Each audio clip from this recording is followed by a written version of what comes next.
누가복음 1장 13절에서 16절 말씀 봉독하겠습니다. 천사가 그에게 이르되 사가랴여 무서워하지 말라. 너의 강구함이 들린지라. 네 아내 엘리사벳이 네게 아들을 낳아 주리니 그 이름을 요한이라 하라. 너도 기뻐하고 즐거워할 것이요 많은 사람도 그의 태어남을 기뻐하리니 이는 그가 주 앞에 큰 자가 되며 포도주나 독한 술을 마시지 아니하며 모태로부터 성령의 충만을 받아 이스라엘 자손을 주 곧 그들의 하나님께로 많이 돌아오게 하겠습니다. 아멘. 우리 한번 선포합니다. 하나님은 살아계십니다. 자, 우리의 마음 가운데 얼마만큼 하나님에 대한 비중을 가지고 있는지 한번 묻고 시작하겠습니다. 과연 나는 하나님에 대해서 얼마나 생각하고 하나님의 말씀에 하나님의 뜻을 얼마나 비중을 두고 살아가는지. 우리가 수없이 말씀을 전달하고 성경을 읽는다 할지라도 내 안에 과연 하나님이 어느 정도의 비중을 차지하고 살아가고 있는지를 우리는 생각해 봐야 될 것입니다. 잠언서 23장 27절부터 보면은 우리가 지난 시간에도 봤던 말씀이요. 대저음녀는 깊은 구덩이요 이방 여인은 좁은 함정이라. 참으로 그는 강도같이 매복하며 사람들 중에 사악한 자가 많아지게 하느니라. 그래서 음녀가 함정이 됐다는 함정.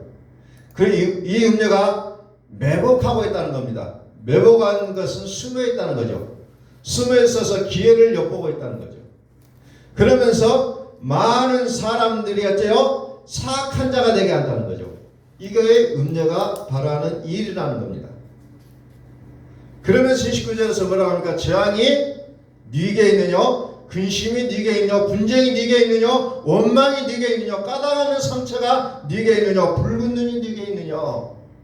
재앙이, 근심이, 분쟁이, 원망이, 까닭없는 상처가 무엇 때문이냐? 무엇 때문에 그런 일들이 생기느냐는 겁니다. 포도주는 붉고 잔에서 번쩍이며 순하게 내려가나니 너는 그것을 보지도 말지어다.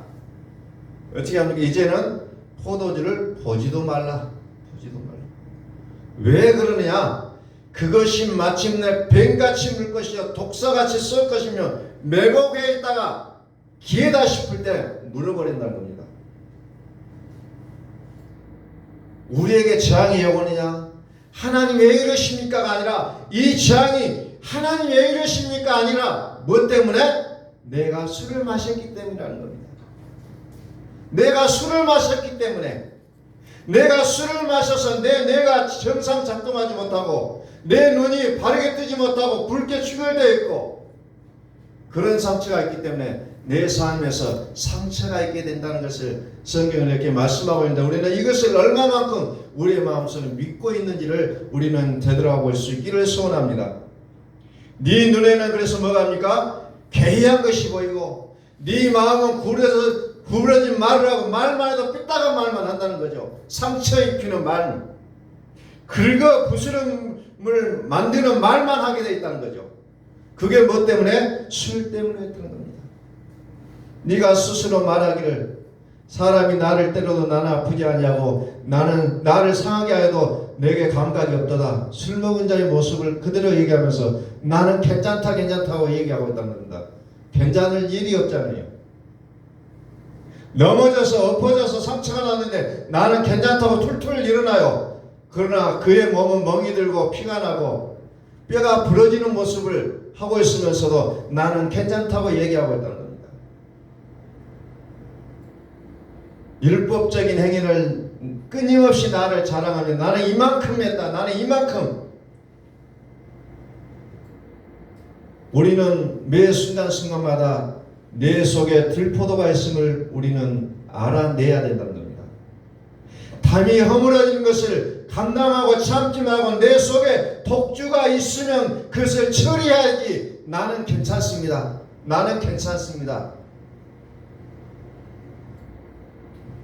오늘 나는 과연 내가 술 취한 자의 모습인지를 발견하고 있습니까? 나는 아니라고 여러분들은 자만하고 있습니까? 지난 시간에 우리가 살펴봤잖아요. 욥이라는 사람을 봤어요. 그는 당대의 의인이라, 악에서 떠난 자라, 순전한 자라, 자타 공인이 인정하는 의인이었다는 겁니다. 여러분들 욥처럼 여러분들이 정말 그렇게 당당하게 신앙생활하고 있는 사람이 있습니까? 욥이 계속해서 욥기 31장에서부터 보면 계속해서 욥은 얘기해요. 나는 순금을 의뢰하지도 않았다. 나는 재물의 풍부함과 손으로 얻은 것이 많은 것인데도 기뻐하지도 않았다. 정말 욥은 나는 정말로 깨끗하게 살아왔던 사람인데 왜 하나님은 나를 이렇게 힘들게 하는지 모르겠다고 자기의 동네 후배 엘리후에게 지금 토로하고 있다는 겁니다. 그러나 엘리후는 뭐라고 얘기합니까? 엘리야가 답변을 내는 거죠. 계속해서 참고 있다가 욥이 엘리야가 욥을 내서 얘기합니다. 욥이 계속해서 말합니까? 나는 어렵다. 나는 이럴 일을 당할 만한 사람 아니다라고 욥은 계속해서 항변하고 있습니다. 그러나 엘리후는 아니다. 비록 내가 나이가 적고 그랬지만은 아니다는 겁니다. 왜 욥의 자녀들이 하나같이 죽어갔습니까? 제사들이 다 몰락했습니까? 욥의 자녀들은 술을 마셨다고 얘기했잖아요. 포도주를 마셨다. 그런데 욥은 포도주를 마시지 않았지만 참 포도주를 마시지 않은 상태였다는 겁니다. 그러니까 나는 괜찮다가 아니에요. 참 포도주를 마셔야만이 일들이 해결될 수가 있다는 거죠. 나 교회 나왔다. 이거 한 가지로 나의 삶이 보장된다면 얼마나 쉬워요. 나 예수 믿었다고 얘기한 것으로 끝나버리면 얼마나 좋아요. 그러나 지금 욥의 상태가 나 예수 믿었다라는 거죠. 그러나 그리스도가 내 안에 오시지 아니하면 악한 자 우리를 밀 까부르듯이 이 까불고 저리 까불고 그럴 수밖에 없는 우리의 삶의 현실을 욥을 통해서 얘기해주고 있다는 겁니다. 하나님의 은혜의 영성은 하나님의 주권의 분량이라고 했어요. 내가 교회를 얼마만큼 다니냐, 내가 새벽기도를 얼마만큼 했느냐, 내가 금식기도를 얼마만큼 했느냐, 내가 철학기도를 얼마만큼 했느냐, 내가 귀신을 쫓아내고 병든 자를 치료하고 내가 그런 일을 많이 한 것으로 얘기하는 것이 아니라 하나님의 주권이 얼마만큼 그를 주장하고 있는가가 기독교의 영성이라는 거예요. 그런데 우리의 주위에 나를 비롯하여 우리 주위에 있는 수많은 사람들은 내가 어떻게 해왔다는 것을 얘기하고 있잖아요. 그건 하나님과는 상관이 없는 얘기다는 거죠. 불법을 행하는 자들아 다 내게서 떠나가라는 겁니다. 스스로 의롭다고 생각했던 그가 악인이었다는 거죠.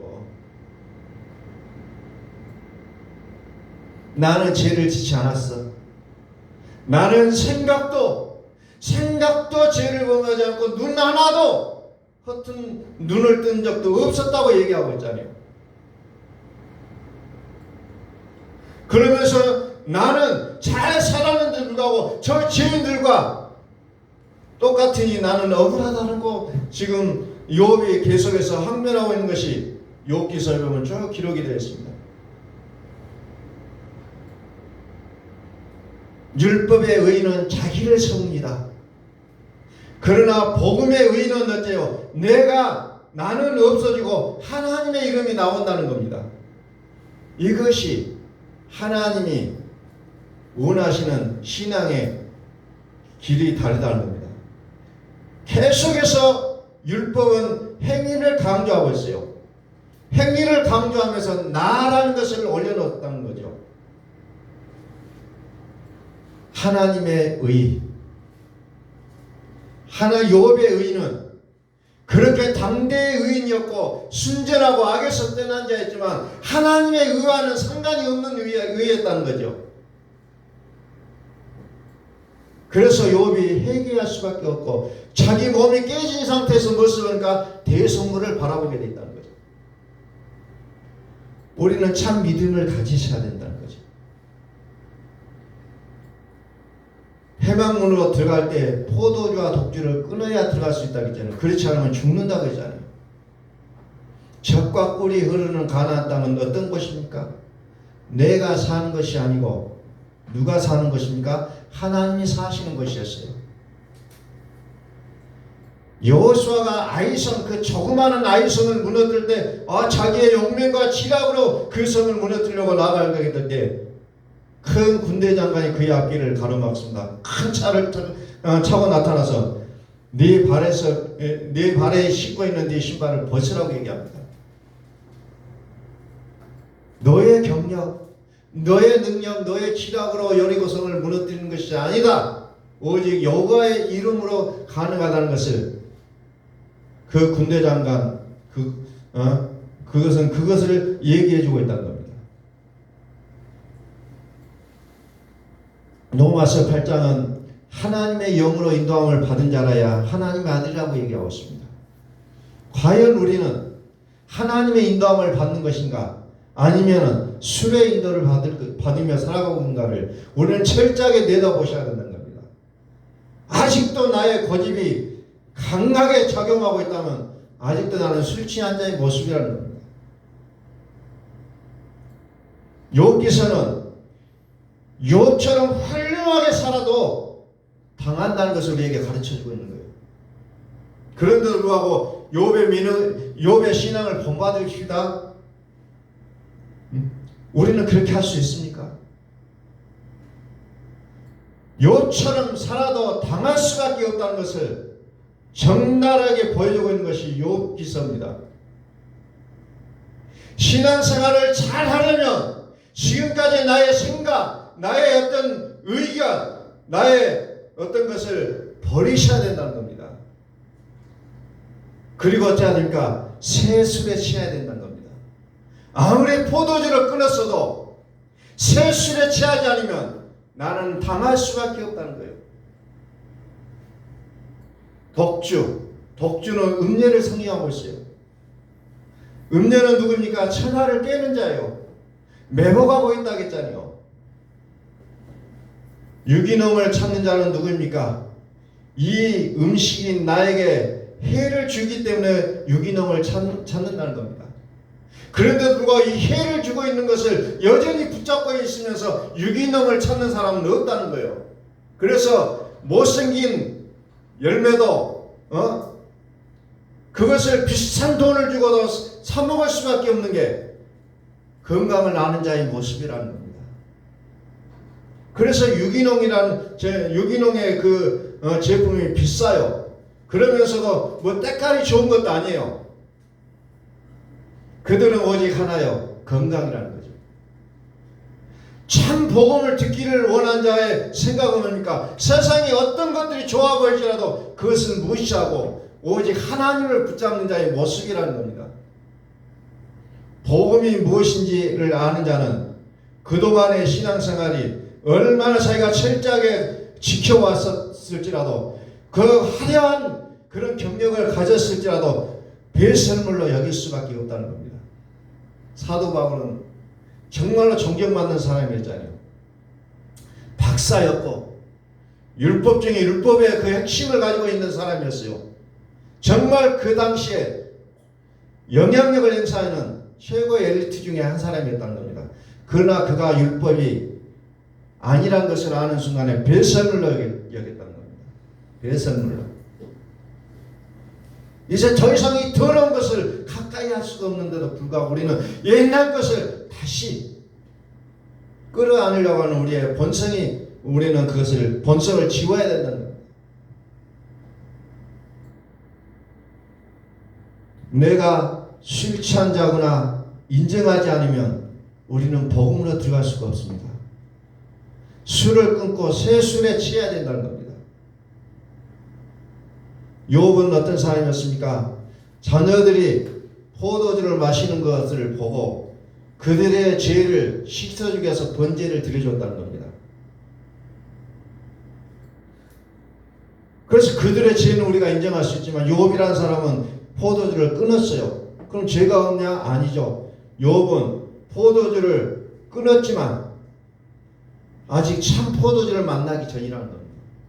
그래서 그의 몸이 완전히 만찬이가 된 상태에서 대속물을 만나게 된 이후에 그의 삶이 변화되는 모습을 우리는 목격했습니다. 대속물을 발견한 이후 포도주는 거만하게 하고 독주는 떠들게 한다고 했습니다. 포도주는 바벨론을 상징하고 있습니다. 바벨론은 어떤 것입니까? 귀신 덩어리라고 했어요. 누가복음 1장으로 넘어갑니다. 신약 성경에 포도주와 독한 독주를 끊고 살아가는 자의 모습을 이제 나오고 있습니다. 누가복음 1장 13절 천사가 그에게 이르되 사가랴여 무수하지 말라 너의 간구함이 들리니라 네 아내 엘리사벳이 내게 아들을 낳아주리니 이름을 요한이라. 이제 요한이 등장하죠. 세례 요한. 너도 기뻐하고 즐거울 것이요 많은 사람도 그의 태어남을 기뻐하니 이는 그가 주 앞에 큰 자가 되며 포도주나 독한 술을 마시지 아니하며 모태로부터 성령의 충만을 받아 이스라엘 자손을 주 곧 그들의 하나님께로 많이 돌아오게 하겠습니다. 자, 누가복음 1장 31절 보니까 보라 네가 잉태하여 아들을 낳으니 그 이름을 예수라 하라. 예수라. 요한은 아직 참 포도주를 마시지 못합니다. 요옥과 같은 상태예요. 포도주를 끊는 상태에서 참 포도주가 오는 겁니다. 그래서 요한은 포도주를 끊고 있습니다. 그래서 요한은 메시아를 기다리고 있었다고 얘기합니다. 그래서 그는 석청 꿀을 먹고 살아왔다고 했죠. 메뚜기야 석청 돌에서 나온 꿀을 먹고 살아온 모습으로 그려지고 있잖아요. 철저하게 금식하고 철저하게 어찌 보면은 율법의 마지막 종착역에 마침표를 찍는 요한의 모습을 그려내고 있습니다. 그러면서 예수님께서 말하기를 저는 선지자 중에 가장 큰 자라. 그러나 천국에서 가장 작은 자보다도 더 작은 자라고 얘기하고 있어요. 그러니까 요한은 율법으로는 위대한 사람이었지만 복음 안에서는 우리보다 못한 사람이었던 더 좋은 믿음을 봐야 된다는 겁니다. 더 좋은 믿음. 그래서 요한복음 2장에도 뭐가 나옵니까? 요한복음 2장에도 포도주라는 나오죠. 가나 혼인잔치. 예수 거기에 보니까 가나 혼인잔치. 예수와 그 제자들도 혼례의 청함을 받았더니 포도주가 떨어진 예수의 어머니가 예수님께 뭐라 합니까? 포도주가 없다. 예수님께 뭐라 합니까? 여자여 나와 무슨 상관이 있나이까? 내 때가 아직 이르지 아니하였나이다. 그래서 포도주가 떨어졌지만 아직은 참 포도주가 때가 아니라 참 포도주 때가 안 됐다고 얘기합니다. 예수님의 죽으심을 생각하고 있는 겁니다. 참 포도주의 때. 그래서 참 포도주. 욥과 요한은 포도주를 끊는 자였어요. 이 포도주를 끊는 자에게 참 포도주가 임한다는 겁니다. 그래서 성경은 그런 공식들을 분명하게 얘기하고 있는데도 불구하고 우리는 여전히 나의 어떤 것을 끌어안고 그걸 놓지를 못하고 살아가고 있는 우리의 모습을 보게 된다는 겁니다. 예수 그리스도께서 이미 오셔서 우리를 끊게 하실 거예요. 또 구약 성경에 또 대표적으로 나오는 사람 누굽니까? 다니엘이라는 사람이 나오잖아요. 다니엘. 자, 다니엘서 1장을 펴보겠습니다. 다니엘은 아마 우리 중고등학생들에게 설교를 가장 많이 아마 사람들이 할 거예요. 뜻을 정하여 그 부분들을 가장 드러내고 있는데 한번 보겠습니다. 유다왕 여호야김이 다스린 지 3년이 되는 해에 바벨 왕 느부갓네살이 예루살렘에 이르러 성을 에워쌌더니 주께서 유다왕 여호야김과 하나님의 전 그릇 얼마를 그의 손에 넘기심에 그가 그것을 가지고 신할 땅 자기 신들의 신전에 가져다가 그 신들의 보물창고에 두었더라. 여기 보니까 유다는 누구냐면 택한 하나님의 백성입니다. 택한 하나님의 백성. 근데 바벨론 왕 느부갓네살이 예루살렘 성을 에워쌉니다. 어찌 보면 이것이 우리의 삶과 똑같아요. 우리는 정말 포도주를 끊고 살아가려고 할 때 모든 환경과 모든 것들이 우리를 에워싸고 있는 그 형태를 얘기하고 있어요. 바벨론은 어떤 곳이냐? 바벨론은 예레미야 51장에 보니까 바벨론은 여호와 손에 잡혀있어 온 세계가 취하게 하는 금잔이라. 바벨론이 뭐냐? 금잔이라고 합니다. 온 세상을 취하게 하는 금잔이다. 금잔. 그 포도주를 마심으로 무은민족이 미쳤도다 그랬어요. 바벨론은 술을 얘기하고 있는 부분을 얘기하고 있다는 겁니다. 술. 그래서 다니엘서에 보니까 여기서 이제 에워싸고 그러면서 이제 무슨 일이 벌어지자면은 왕이 환관장 왕이 이제 쭉 얘기하면서 이제 사람을 구별하게 합니다. 자, 5절 봅니다. 왕이 지정하여 그들에게 왕의 음식과 그가 마시는 포도주에서 날마다 쓸 것을 주어 3년을 기르게 하였으니 그 후에 그들은 왕 앞에 서게 될 것이라. 이제 예루살렘이 함락되고 바벨론 왕이 이제 이스라엘 포로들을 끌고 가서 뭡니까? 어린아이들을 선별해서 이제 그 바벨론 왕이 주게 하는 음식만 먹게 해라고 이제 시키는 장면이 나오는 거죠.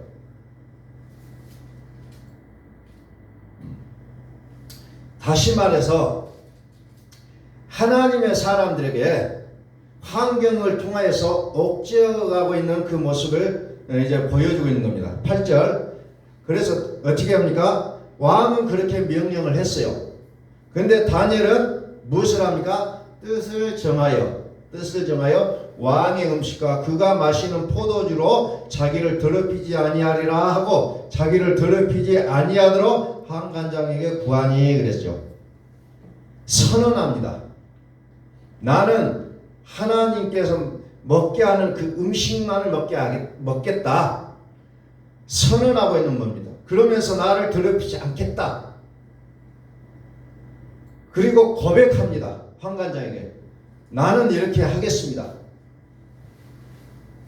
우리는 뜻을 정하면은 우리에게 어떤 괴롭힘을 당할 수가 있습니다. 그럼에도 불구하고 우리는 바벨론 금잔을 끊어야 된다는 거죠. 그래서 다니엘은 뜻을 정하여 자신을 괴롭히지 않겠다.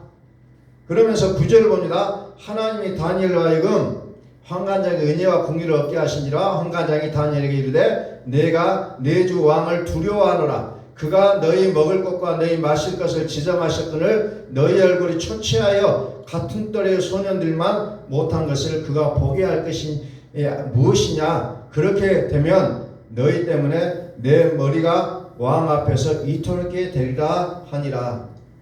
내가 다니엘 너의 말을 들어주다 보면 내 목이 나갈 것이다. 내 목이 잘릴 것이다. 그럼에도 불구하고 다니엘은 걱정하지 않고 말합니다. 환관장이 다니엘과 하나냐와 미사엘과 아사야를 감독하게 한 자에게 다니엘이 말하되 청하오니 당신의 종들을 열흘 동안 시험하여 채식을 주어 먹게 하고 물을 주어 마시게 한 후에 당신 앞에서 우리의 얼굴과 왕의 얼굴을 먹는 소년들의 얼굴을 비교하여 보아서 당신이 보는 대로 종들에게 행하소서 하며 다니엘은 확신을 가지고 얘기합니다. 왕이 허락한 음식을 먹고 있는 자와 우리는 하나님의 뜻을 따라 먹는 사람과의 비교를 해봐라. 그럼 우리가 훨씬 낫다는 것을 다니엘은 확신 있게 얘기합니다. 당신 앞에 우리의 얼굴과 왕의 음식을 먹는 소년들의 얼굴을 비교하여 보아서 당신이 보는 대로 종들에게 행하소서 하며 그가 그들의 말을 따라 열흘 동안 시험하더니 열흘 후에 그들의 얼굴이 더욱 아름답고 살이 더욱 윤택하여 왕의 음식을 먹는 다른 소년들보다 더 좋아 보인지라. 그리하여 감독하는 자가 그들에게 지정된 음식과 마실 포도주를 취하고 채식을 주니라. 포도주를 끊고 오직 채식으로 나가는 모습을 보여주고 있다는 겁니다. 다시 말해서 죽고 사는 것은 하나님께 달려있다는 거예요. 내가 어떤 것을 두려워하고 고민하고 내가 염려한다고 해서 되어진 것이 아니라 오직 하나님의 손에 달려있음을 어린 다니엘과 그 세 친구들은 이미 확신하고 살아왔던 것을 보여주고 있는 내용입니다. 다시 말해서 우리는 환경 때문에 두려워하고 환경 때문에 염려하고 걱정하는데 환경 우리의 인생을 결정시키는 것이 아니라 오직 하나님이 우리의 인생을 결정하신다는 거예요. 바벨론이 주는 것을 끊지 못하면 여전히 괴로움의 연속이라는 겁니다. 우리는 이 금장을 깨트려야 돼요. 금장이 소중하니 내 가슴에 품고 살면 오히려 우리는 우겨쌈을 당하게 되고 수많은 고난과 재앙과 역경과 슬픔과 고통이 상처가 우리를 엄습하게 된다는 것을 성경은 말씀하고 있는 겁니다. 다니엘과 세 친구는 왕의 진미를 거절합니다. 다시 말해서 우리는 기억해야 돼요. 너희는 너희 아비 마귀에서 났다는 것을 우리는 기억해야 된다는 겁니다. 그리고 이것을 벗어나서 성령으로 우리가 새로워질 것을 우리는 알아야 된다는 겁니다. 왕의 진미가 아닌 하나님의 채소로 우리의 삶이 결정난다는 겁니다. 성경은 단순히 이스라엘 역사가 아니에요. 요한복음 5장 39절에 나온 것처럼 성경은 오직 예수 그리스도를 말하고 있는 겁니다.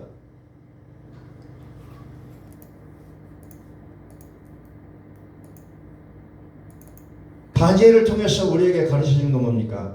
하나님의 지혜로 살아라는 겁니다.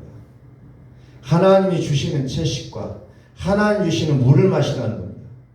하나님의 지혜로 살라는 거예요. 그랬을 때 어떻게 됩니까? 바벨론 왕이 다니엘 앞에 무릎을 꿇고 절을 하는 장면이 나와요. 어떻게 왕이 포로로 끌려오는 그 어린아이한테 무릎을 꿇을 수가 있겠습니까? 절을 할 수가 있겠습니까? 하나님의 뜻에 굴복하지 않는 자에게는 세상이 굴복하고 남방 여왕이 수많은 조공품을 가지고 솔로몬 앞에 나타난 것처럼 그동안의 환경이 우리를 억제이고 우리를 괴롭게 했을지라도 오직 하나님은 그 환경마저도 우리 앞에 무릎을 꿇게 하신다는 것을 성경은 우리에게 말해주고 있다는 겁니다.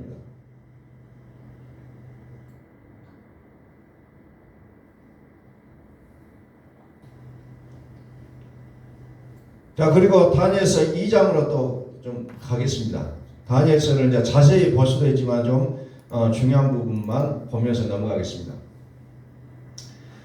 다니엘서 2장 느부갓네살이 다스린 2년이 되는 해에 느부갓네살이 꿈을 꾸고 그로 말미암아 마음이 번민하여 잠을 이루지 못하니라. 이제 드디어 느부갓네살 왕이 꿈을 꿉니다.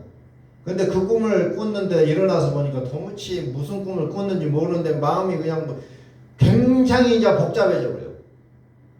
번민했다고 얘기했잖아요. 그래서 이제 왕이 무엇을 합니까? 그 나라에 박수, 술객, 점쟁이, 술사를 다 불러들입니다. 그러면서 말합니다. 내 꿈이 무엇이고 그 꿈이 무엇을 의미하냐고 물어보니까 이 사람들 알 수가 없잖아요. 그러니까 이 사람들 다 잡아 죽이라고 얘기합니다. 그리고 다니엘과 세 친구까지도 포함해서 죽이라고 해요. 그러니까 다니엘이 딱 나타나서 말합니다. 아니, 말미를 주세요. 우리가 그래서 알아서 왕에게 보고하겠습니다. 그래서 이제 다니엘이 기도하면서 그것을 찾아내서 이제 왕에게 보고하는 것이 이제 다니엘서의 내용들이잖아요. 그게 뭡니까? 그러니까 거기에 뭐니까 이제 우리가 알고 있는 뭐 머리에는 금으로 됐고 뭐 쭉 그 우상 그 신상이 나오잖아요. 쭉 나오죠.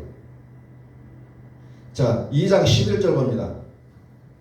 왕께서 물으신 것은 어려운 일이라 육체와 함께 살지 아니하는 신들 외에는 왕 앞에 그것을 알지 못할 보일 자가 없나이다 아니라. 그러니까 너희들이 믿고 있는 그 신으로는 답이 안 나온다. 누가 답이냐? 육체와 함께 살지 아니하는 신. 그 신이 누구입니까? 여호와 하나님이라는 거죠. 다시 말해서 하나님은 육으로는 알 수가 없어요. 영으로는 알 수가 있다는 겁니다. 육으로 하나님을 알려고 하면 할수록 뭐가 나타나니까 천사가 역사하는 거죠. 그래서 그것을 우리는 하나님이라고 얘기하고 있고 하나님의 기적이라고 얘기하고 살아간다는 겁니다.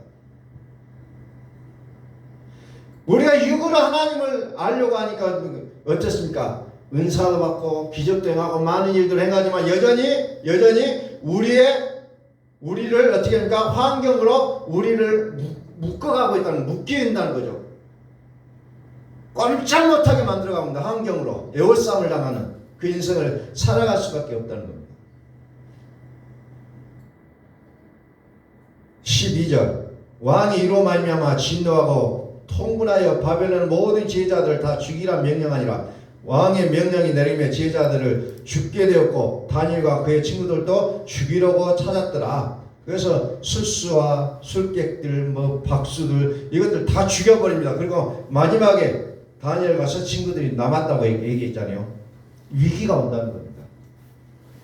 여전히 하나님을 믿고 살아가지만 위기는 도사리고 있다는 겁니다. 14절 그때 왕의 근위대장 아리옥이 바벨론 지휘자들을 죽이러 나가매 다니엘이 명철하고 슬기로운 말로 왕의 근위대장 아리옥에게 물어 이르되 왕의 명령이 어찌 그리 급하냐 하니 아리옥이 그 일을 다니엘에게 말하매 다니엘이 들어가서 왕께 구하기를 시간을 주시면 왕에게 그 해석을 알려드리다 하니라. 25절 이에 아리옥이 다니엘을 데리고 급히 왕 앞에 들어가서 아뢰되 내가 사로잡혀온 유다 자손 중에서 한 사람을 쫓아내었나이다. 그가 그 해석을 왕께 알려드리다 하니라.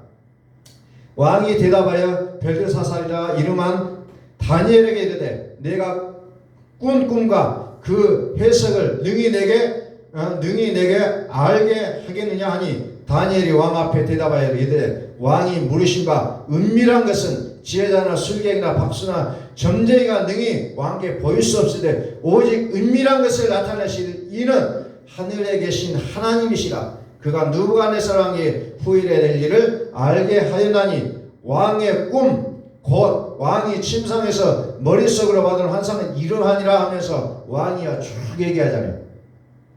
그 유명한 그 신상을 쭉 설명합니다. 하나님이 함께 하신 자가 되어야 된다는 겁니다.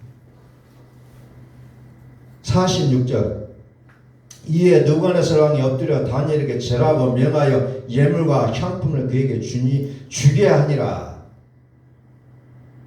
다니엘에게 절하고 모든 좋은 물품들을 다 다니엘에게 주겨온 장면입니다. 오늘 우리는 이런 부분들을 보면서 환경을 통하여 되고 안 되고가 아니라 하나님이 함께 하심이 복인 줄로 믿으시기 바랍니다. 하나님이 함께 하시면 된다는 거예요. 그런데도 불구하고 여전히 우리는 환경을 붙잡고 그걸 가지고 붙잡고 애원을 한다는 겁니다. 오늘 우리에게 있어서 가장 문제는 뭡니까? 나의 되고 안 되고가 아니라 내가 술독에 빠져 있는지를 우리는 보셔야 된다는 겁니다. 이거 보지 않으면 절대로 우리는 그 환경에서 벗어날 수가 없어요. 내 속에 독이 많이 있다는 것은 아는 자가 유기농을 선택하고 디톡을 선택하는 것처럼 내가 술독에 빠져 있는 것을 알아채지 못한다면 절대로 새 포도주를 마실 수가 없다는 겁니다. 이것이 다니엘서를 통해서 우리에게 또 보여주고 있는 내용 중에 하나라는 겁니다. 또 다니엘서 3장으로 연결되고 있어요. 3장 5절 너희는 나팔과 피리와 수금과 사명금과 양금과 생황과 및 모든 악기 소리를 들을 때 엎드려 느부갓네살 왕이 성금 신상에 절하라 하면서 이제 또 다니엘과 서친 게 또 이기가 옵니다. 이 신상에게 절하라. 그렇지 않으면 평소보다 7배나 뜨거운 풀무불 속에 집어넣을 것이라고 얘기합니다. 이런 환경이 그들에게 기다린다고 할지라도 다니엘과 세 친구가 거기에 불응하죠. 우리는 그렇게 할 수 없다. 오직 여호와 하나님만을 경배하겠다고 얘기합니다. 그러니까 어떻게 합니까? 이건 누구의 수식이요? 이제 그런 상황 가운데서 이제 아까 네 번의 사랑이 다니엘에게 절하고 모든 상품을 제품들을 주고 또 무엇을 합니까? 온 세상을 다스릴 수 있는 그 권리를 줍니다. 그것을 시기했던 많은 신하들 있잖아요. 그들이 이제는 꾀를 내서 이것을 이제 제안을 합니다. 왕에게. 그러니까 왕이 그거 좋지 하고 딱 받아들이고 그것에게 절하지 않으면 다 죽이겠다고 선언하죠. 여전히 하나님을 신실하게 믿는 자에게도 고난이 온다는 겁니다. 그랬을 때 다니엘 가서 친구가 뭐합니까? 그래, 우리는 절대로 그렇게 할 수 없다. 절대로 할 수 없다고 얘기합니다. 그러면서 평소보다 뜨거운 7배나 뜨거운 풀물 속에 들어가잖아요. 죽었습니까? 살았습니까? 살았잖아요. 번개머리가 돼서 돌아왔습니까? 멀쩡하게 돌아왔습니까? 번개머리도 되지 않고 멀쩡하게 살아서 나오죠. 근데 그 속에 누가 있습니까? 손을 잡고 또 같이 도는 천사가 나오잖아요. 오늘 우리는 이런 것들을 보면서 하나님이 살아계십니다라는 것을 우리는 그분 앞에 고백하셔야 된다는 겁니다. 살아주시는 그 믿음을 가져야 된다는 거죠. 술은 끊는 자에게는 어떠한 환경 속에서도 평안이 와요. 그렇지 않으면 우리는 정말 우리는 그냥 울그락불그락 그냥 이리 뛰고 저리 뛰고 파닥파닥 뛰는 모습으로 보였을 수밖에 없어요. 술을 끊지 않으면. 술독에서 빠져나와야 환경을 인해서 나의 삶이 결정되어진 것이 아니라 어떤 환경 속에서도 하나님이 나에게 공급하시는 그 힘으로 살아갈 수 있게 된다는 것을 성경 우리에게 말씀하고 있다는 겁니다. 그래서 요에서 1장에서는 뭐라고 얘기하냐면 취한 자들아 너희는 깨어 울지어다. 포도주를 마시는 자들아 너희는 울지어다. 이는 단 포도주가 너희 입에서 끊어졌음이니 그렇습니다. 단 포도주가 끊어졌다는 겁니다. 그래서 포도주를 마시는 자들은 울어야 된다는 것을 얘기하고 있다는 거죠.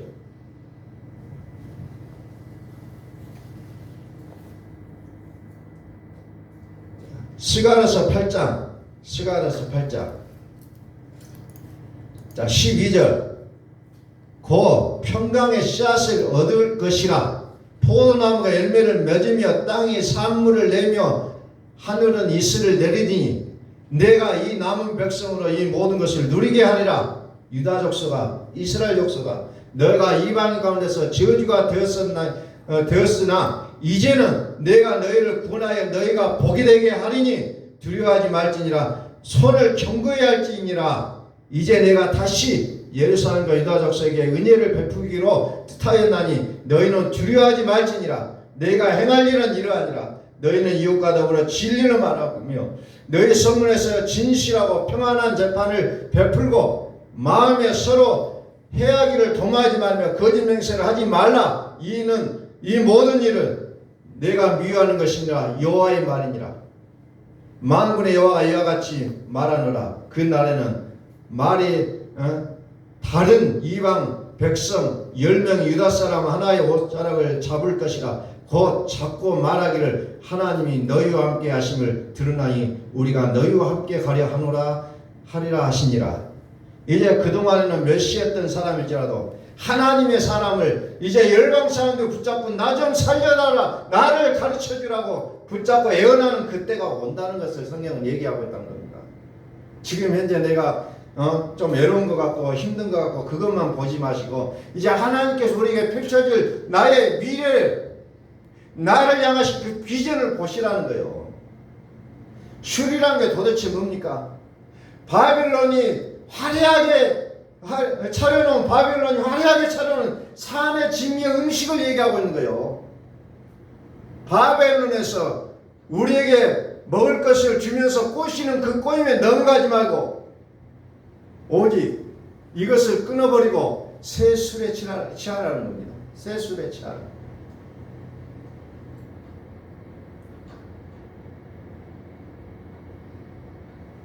우리는 이제 금식을 선포해야 됩니다. 금식을 선포해야 돼요.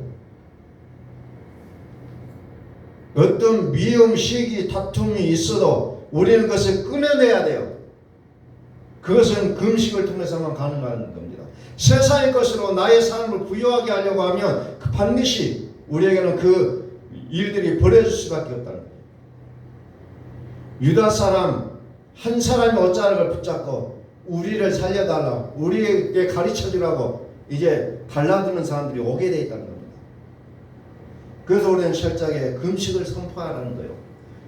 단순하게 음식을 끊는 것이 아니라 바벨론에서 우리에게 화려하게 찾아오는 그 진미, 산의 진미를 끊어내는 것이 금식이라는 거예요. 알맹이 없는 금식, 알맹이 없는 11조 생활, 알맹이 없는 그 지식을 추구하는 것이 아니라 정말 하나님께서 원하시는 그 뜻이 무엇인지를 우리는 아셔야 돼요. 이 마지막 때에 그것을 알지 못하면 우리는 계속해서 입만 무성하게 키워나가는 무화과나무의 모습으로 살아갈 수밖에 없다는 겁니다.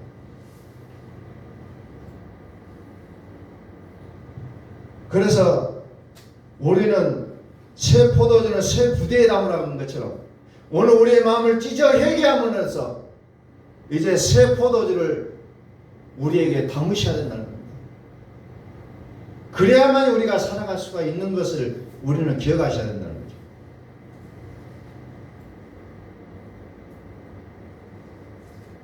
새 포도주는 새 부대에 담으라. 이제 내 마음을 찢어 애통하고 회개하며 포도주를 끊고 새 포도주에 취하는 우리의 모습이 되어지기를 예수 그리스도의 이름으로 축원합니다. 기도하겠습니다.